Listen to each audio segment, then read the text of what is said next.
예수 그리스도 이름으로 감사하며 기도드립니다. 아멘. 이번 주에는 진실한 청지기의 삶이라는 말씀을 받았습니다. 다 버리고 따라오라는데 어떻게 버리고 따라갑니까? 그런데 버리라 하시니 참 이게 쉽지가 않네요. 그래서 어떻게 하면 그러면 우리가 이 진실한 청지기의 삶으로 살 수 있을까?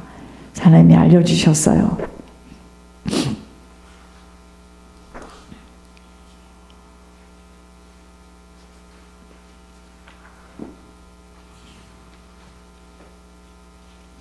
여러분,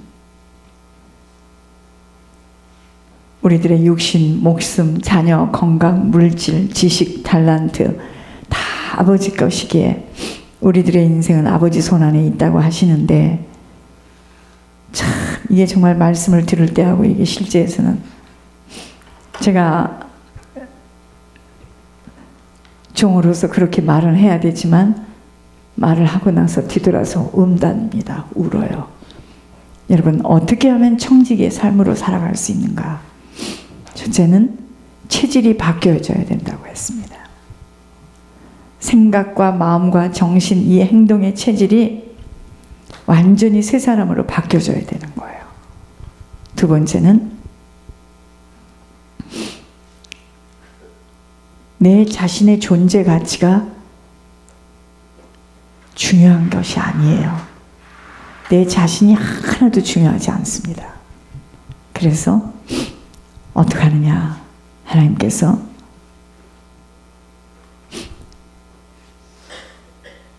해놓고 드러내놓고 싶고 특별해지고 싶은 자기만의 선민의식 같은 그 교만들을 다 버려줘야 되고, 또 하지 못하여서 자신의 존재 가치가 드러나지 못하는 것에 괴로워하는 이 모든 것들이 다 철저히 부서져야 한다고 했습니다. 세 번째, 아버지 가신 길을 그대로 따라가도록 모든 것에 감사함으로 받아야 된다 그랬어요. 여러분, 손양호 목사님을 생각해 봤습니다. 이번 주에 많이.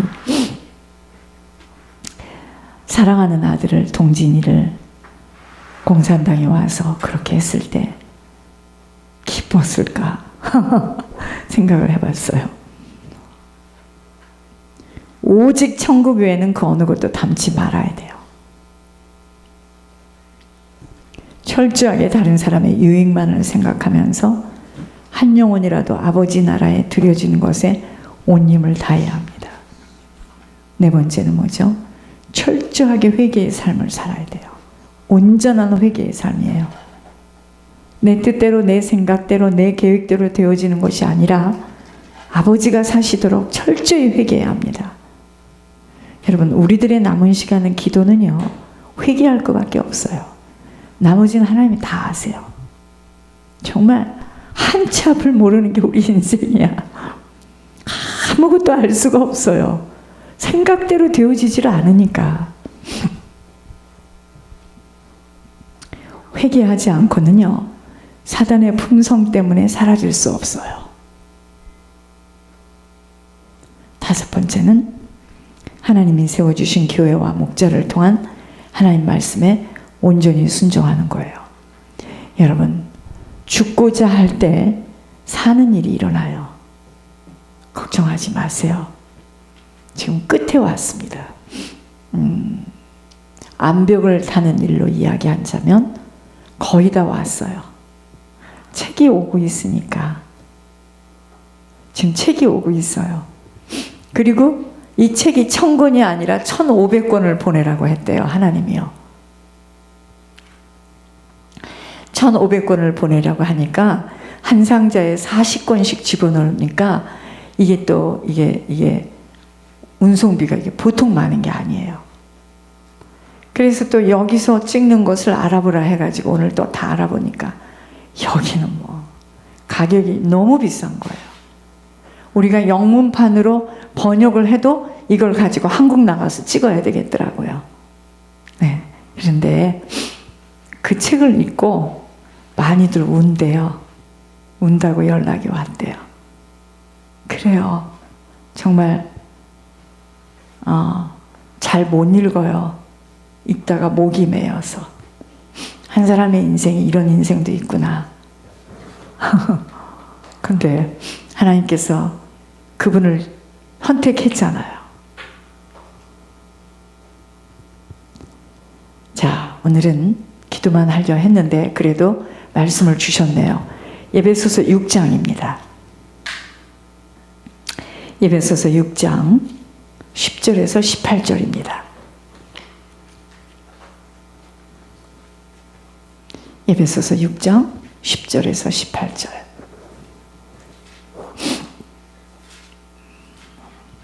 끝으로 너희가 주 안에서와 그 힘의 능력으로 강건하여지고 마귀의 강기를 능히 대적하기 위하여 하나님의 전신갑주를 입으라. 우리의 씨름은 혈과 육을 상대하는 것이 아니요 통치자들과 권세들과 이 어둠의 세상 주관자들과 하늘에 있는 악의 영들을 상대함이라. 그러므로 하나님의 전신갑주를 취하라. 왜 하나님의 전신갑주를 취해야 되느냐면 악한 날이 오기 때문이에요. 이 악한 날에 너희가 능히 대적하고 모든 일을 행한 후에 서기 위함이라.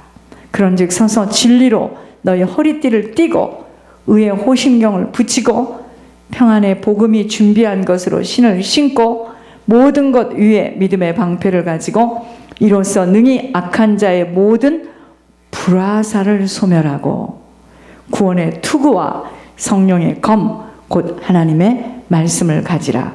모든 기도와 간구를 하되 항상 성령 안에서 기도하고 이를 위하여 깨어 구하기를 항상 힘쓰며 여러 성도를 위하여 구하라. 여러분, 지금도 사단은요 불화살을 쏩니다. 불화살을 쏴요. 오늘은 영적 싸움의 본질에 대해서 하나님 말씀을 잠깐 주셨어요. 여러분, 사단은 오늘도요 각 가정, 개인, 사회, 교회 속에서 끊임없이 영혼들을 사냥하기 위해서 바삐 움직여요. 영혼들을 사냥하기 위해서 불화살을 쏜다 이 말이에요. 불화살을 쏴요. 우리들에게 일어나는 그 모든 일들의 배후에는 반드시 조종하는 세력이 있다는 것을 항상 언제나 잊지 않아야 합니다. 여러분, 우리들에게 일어나는 이 모든 일들이요 그냥 일어나는 게 아니에요. 뒤에서 조종하는 세력이 있어요. 우리들에게 이 영적인 눈이 열리지 못하면, 여러분, 만약에 정전된 곳에서, 불이 다 꺼진 곳에서 빛이 비추이지 못해서, 여러분, 불이 다 꺼지면은요 빛이 없으면 뭐죠? 막 다 헤매이죠. 막 소리 지르겠죠. 막 으악 하고 소리를 지르겠죠. 사건과 일 속에서 근원의 원인을 찾지 못하고 같이 혼란에 빠져요. 영적인 눈이 안 열리면 불이 다 나가서 깜깜해서 막 헤매이는 것처럼 어떠한 사건과 일 속에서 이 일이 왜 일어났는지 그 근원의 원인을 찾지 못해서 함께 혼란 속에 빠진다 이 말이에요. 사단은 오늘도 불화살을 쏘고 있다는 걸 아셔야 돼. 영적인 것들의 배후 속에 일어나는 일들이 다 육신으로 비춰지는 거예요. 여러분, 모든 일들은 영혼에서 일어나는 일이 육신으로 나타나는 거예요.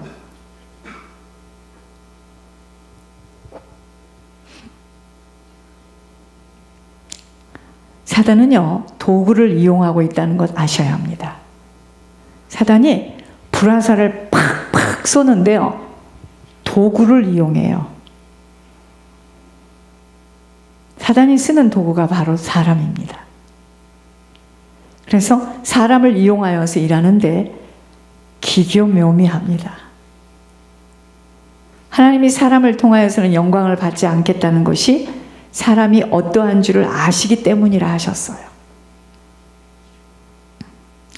사람에게는요 성령의 역사와 악령의 역사가 항상 동시에 일어날 수 있는 육신의 통로가 있다는 것을 아시고, 자만해서도 아니 되지만 무서워해서도 아니 돼요. 우리에게는요, 성령의 역사로 또는 악령의 역사로 내가 얼마든지 쓰임을 받을 수가 있어요.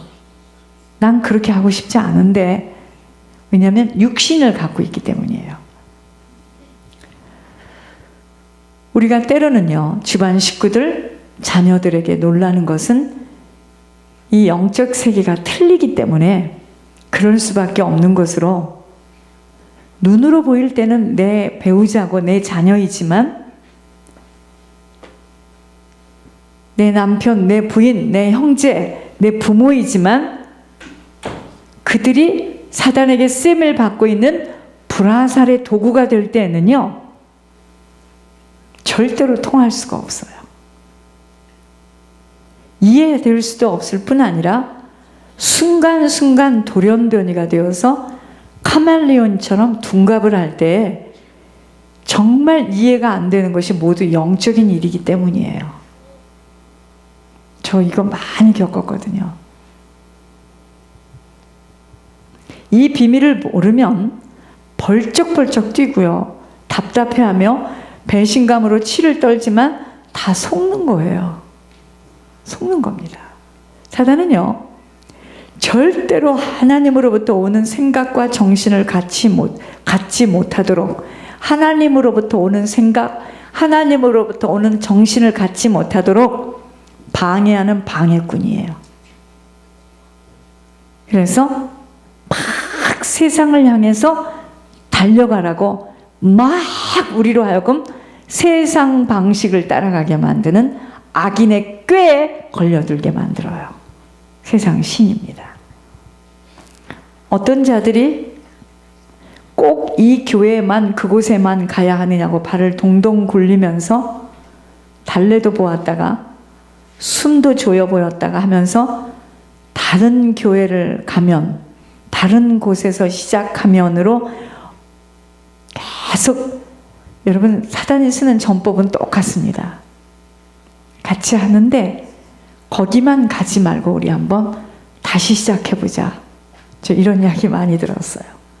거기만 가지 말고. 이게 사단의 통로와 전략입니다. 계략이에요. 엄마가 거기와 손만 잡지 않으면 내가 다 도와줄게, 이러는 자녀도 있고요. 언니가 거기만 안 가면 나하고 대화할 수 있고, 거기.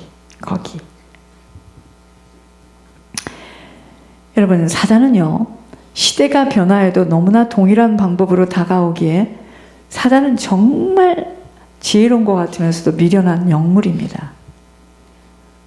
그런데 사단보다 더 미련한 자는 누구냐? 속고 있는 사람이에요. 사단은요, 사람이 어디를 쑤셔대면 꼼짝 못하는 줄을 알고 있어요. 그래서 속임의 명수야. 나를 어디를 딱 건드리면 내가 놀라는 걸 너무 잘 알아요. 기기묘묘합니다. 루시엘 때부터 속해온 인생들은 지금까지도 똑같은 수법으로 속고 있으면서도 깨닫지 못하고 당하고 있기에, 속고 있다면 사단보다도 더 어리석고 미련한 자들이에요. 우리가 속지 말아야 됩니다. 속지 말아야 돼요. 우리에게는요, 그래서 속지 않으려면 강건한 힘이 필요해요. 힘. 그런데 우리들 자체로서는 그 힘이 나올 수가 없는 것이기에 주 안으로 들어가야 됩니다. 자꾸만 주 안으로 들어가야 돼요. 그래서 주 안에서 강건해지도록, 주 안에서. 여러분, 주 밖에서는 안 돼요. 우리가 육신을 가진 우리가 주 밖에서는 안 됩니다. 주 안으로 자꾸 들어가야 되는데, 항상 언제나 어느 때나 주님 속으로 싹 들어가야 됩니다. 그것이 방주예요. 그게 도피처예요. 무슨 사건을 보고, 일을 보고, 무슨 이야기를 들었을 때 놀라지 말고 빨리 그 순간 우리의 생각을 주님 속으로 가지고 들어가야 되는데, 주님 속으로 어떻게 들어가? 옷장 속으로 들어갑니까? 약속의 말씀 속으로 빨리 들어가야 됩니다. 나에게 하신 그 말씀이 있잖아요. 그 말씀을 빨리 붙들고 그 속으로 쏙 들어가야 되는데, 방주에 왜 역청을 바르도록 하였겠는지요? 방주를 지으라 하면서 역청을 발라. 역청을 발라야지만 물이 안 들어온다는 거예요. 자, 보세요. 그 역청이 바로 주님으로만 온통 감싸 있으면 어떤 풍랑이 덮쳐도 놀라지 않아요. 그게 역청입니다. 보여지고 들려지는 것들을 가지고 막 공격해 올 때 오직 주님의 성품으로 생각하며 차분히 주님에게 집중해야 합니다. 그러나 거의 우리들은 누구누구 할 것 없이 막 헤매이고 모든 것들을 자기 중심 속에서 판단하게 되니 출렁거리게 되는 겁니다. 여러분, 마귀에게는요, 관계가 있어요. 간교한 계획이 있어요. 마귀에게는 간교한 계획이 있어요. 간교한 계획이 있는데 마귀에게 있는 간교한 계획을 피하기 위해서 우리는 주 안으로 쏙 들어가야 됩니다. 언제나 들어가야 돼요. 오늘 밤의 대화 속에서도 그와 내가 대화할 때 주 안으로 들어가서 대화를 해야 됩니다. 전신갑주를 입어야 하는 것입니다. 여러분, 영적 싸움의 본질은, 여러분, 싸움은요, 지금 돈과의 싸움도 아니고 사람과의 싸움도 아니고 어떤 문제와의 싸움이 아니라 사단과의 싸움입니다. 모든 싸움은 사단과의 싸움이에요.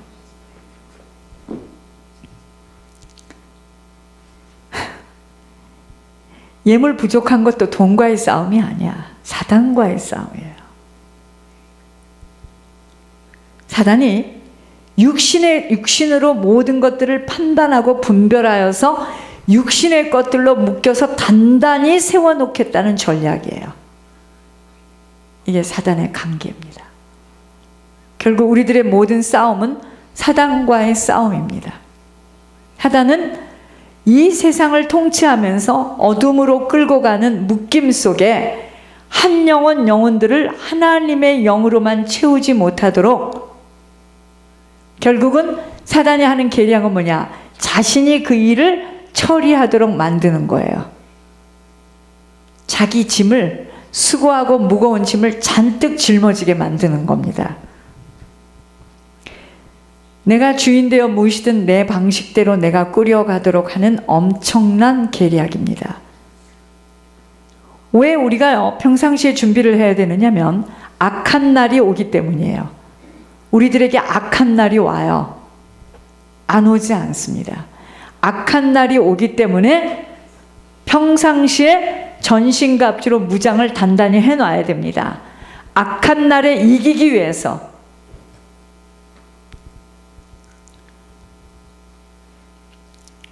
그 악한 날이 뭐냐? 바로 일들이 일어나는 날입니다. 그 악한 날이 일들이 일어나는 날이에요. 반드시 사단의 공격을 받는 악한 날이 오기에 우리들은 평상시에 준비를 해야 하는 것입니다.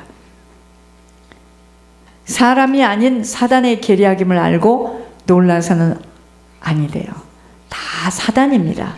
뒤에서 다 사단이 조종하는 거예요. 영적 싸움의 시작은 포기하지 않는 인내예요. 여러분, 영적 싸움의 시작은요, 죽일 테면 죽여봐라. 그래, 죽든지 살든지 한 치 앞도 양보 못하겠다 하는 그 절대로 포기하지 않겠다는 그 인내입니다. 이러한 자는 이겼어요. 벌써 시작과 동시에 벌써 이긴 겁니다. 거의 다 문제 앞에 지쳐나가 떨어지는데 그것은 철저한 속임 속에 들어가는 것입니다. 여러분, 하나님이 하늘에서 무슨 이야기를 하실 때 네가 그것을 빼앗길 수도 있고 이런 말들에 속지 마세요. 저는 옛날에 이런 말이 어떻게 들렸냐면, 그러니까 빼앗길 거니까 빨리 손 놓고 나가야 되나 봐, 이런 줄 알았습니다. 그게 아니에요. 그런 말을 던지면서 하나님이 우리들로 하여금 진돗개처럼 붙어서 싸우려는 겁니다. 이 영적 싸움에 승리하라는 거지. 그래서 우리로 하여금 하나님이 사단을 붙여요. 그래서 우리가 그 일에서 승리하고 뛰어넘기를 원하는 거죠. 주저하는 것을 원치 않아요. 그 이야기 있어요. 세상 싸움도요, 키가 크고 눈이 큰 놈이 이기는 게 아니야. 피가 터지게 맞고 때리는데도 다시 일어나서 다시 싸우자. 이게 되게 계속 엉겨 붙는데요. 상대방이 지겨워서 아 그래 네가 이겼다고 해 이제 이렇게 되는 겁니다. 사단과의 싸움에서도 인내함이 없이는 절대로 이기지 못해요. 7전8기 오뚜기 신앙을 갖고 있어야 됩니다. 긁혔다 맞았다 한 대 맞았다 다시 일어나요. 눈통이가 밤통이가 돼서 부었는데 다시 또 붙는 거예요. 이게 신앙. 이런 마음을 가지고 있는 자를 사단은 아주 싫어합니다. 사단이 확 거짓말로 협박하면 싹 숨죠. 그거는요 손도 안 대고 걔가 이겨요. 환경 한번 싹 갖다 주면은요 하나님이고 그냥 예수님이고 그냥 천국이고 아무것도 생각이 안 들고 이 속으로 쏙 빠지는 거예요. 그 뭐 하는 겁니까? 그게 아니에요. 악한 날이 오죠. 죄들에게 옵니다. 안 오지 않아요. 오는데 그래 붙자 하고 이때를 위해서 내가 지금까지 준비했다 하고 붙는 거예요. 많이 싸워봐야 돼. 그래서 세상 싸움도 키가 작고 크고 무게가 나가는 사람이 이기는 게 아니야. 담대함이 적은 순서대로 나가 떨어집니다. 죽으면 죽으리라는 일사각오로 덤비어서 목숨을 내어놓고 놀라지 말아야 합니다. 여러분 풀무불에 들어갈 때 사자굴에 들어갈 때 사자가 삼켜서 그냥 가루가 돼서 먹힐 걸 알고 들어가는 거예요. 내가 여기 들어가면 나를 꼭 살릴 거다. 여러분 그러면 떨립니다. 죽겠다 하고 들어가는 거예요. 그럴 때 하나님께서 살리는 겁니다. 같이 뛰죠. 하나님이. 그래 한 번 죽지 두 번 죽냐? 해보자.